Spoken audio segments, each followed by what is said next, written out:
Hello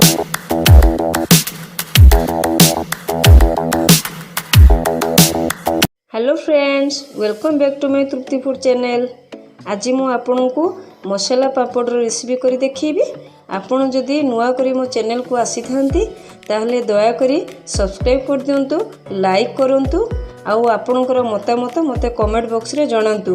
आ subscribe button पाखरे जो bell icon T अछि ताको आपन क्लिक कर दियंतु।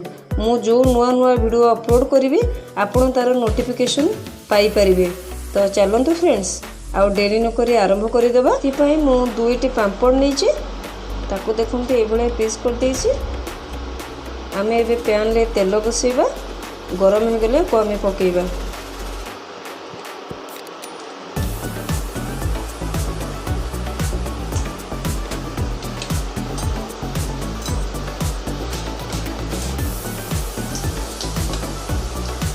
एमती गोटे गोटे कर आम भल भाव छाणीदेवा।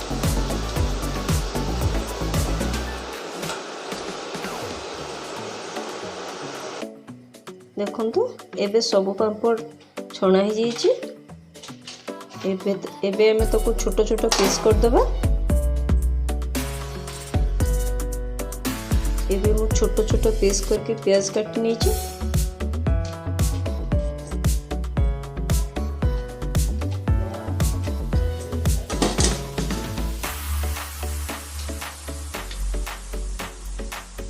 मु गोटे बड़ साइज रो प्याज काट नहीं थिले ताको मु पकेदेली। तापरे मु गोटे टमाटो काटी नहीं छोट छोट पीस करके। देखंतु जिते छोट छोट पीस करेंगे सेते भल लगिबो।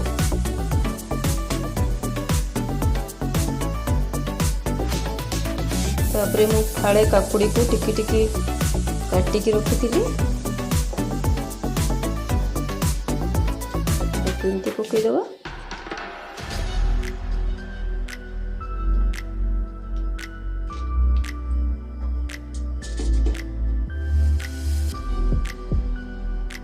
तापरे मु फाड़े आंबदा को टिकी टिकी चॉप काटिकी चॉप करके रखी थी। देखंतु ताको पकेदेली और दुईटी कंचा लंका को भी टिकी टिकी कर काटी थी।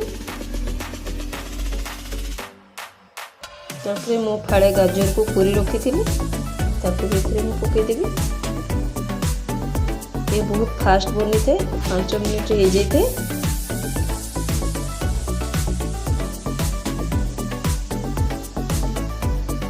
तापरे एथिरे मु किछि राग लंका गुंड पकेदेली।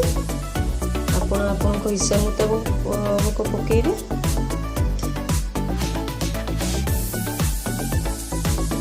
एथिरे अब किछि धनिया पाउडर मु ऐड करी।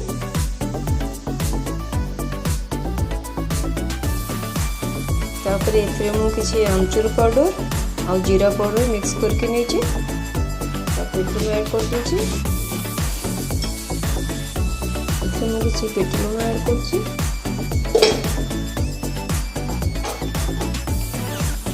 एथिरे हम किसी सेव किसी ऐड करिवि।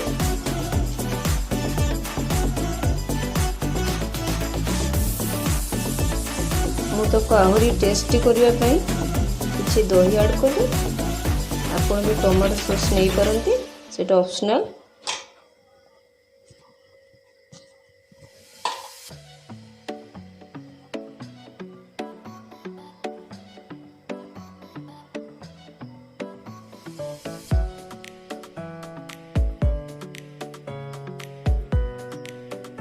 तापर मोटे फाड़े लेंबू नहीं ताको एथरे मु चिपुड़ी दूची। शेष में मु गार्निशिंग पाई किछि कटा धनिया पत्र नउची। एबे तो हमर पूरा रेडी हो गला, खाइबा पई पूरा रेडी हो गला। आपण आराम से खाई परिबे, आपनकर पिला मान को भी देई परिबे, आ आपनकर जो गेस्ट आसुचंते तांको भी देई परिबे। बहुत जल्दी ही पारे खाई डिशटा। आपण को घर को रिलेटिव्स आसिले आपण एई भलिया जल्दी बनेकी दियंतु, फटाफट हो जिवो आ से खाइकी बहुत ही खुशी हेबे।